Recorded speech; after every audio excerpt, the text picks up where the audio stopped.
Öncelikle milli takım formasıyla tekrar sahadasın. Neler hissediyorsun? Duygularını almak isteriz her şeyden evvel. Ya tabii ki bu çok güzel bir duygu. Hani her zaman milli takım formasını giymek gurur verici olmuştur her Türk sporcusu için. Benim için de öyle. Bu iki maçta inşallah sahaya çıktığımızda elimden geleni ve elimizden geleni takım olarak yapacağız ve iki maçı kazanarak bir sonraki Şubat ayında olacak maçları bekleyeceğiz. Yani dediğim gibi bu benim için çok gurur verici bir durum.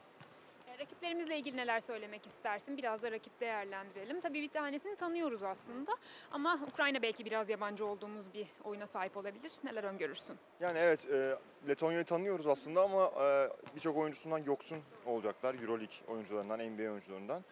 Bu yüzden diğer oyuncularını çok fazla izleme şansımız olmadı belki bilsek de.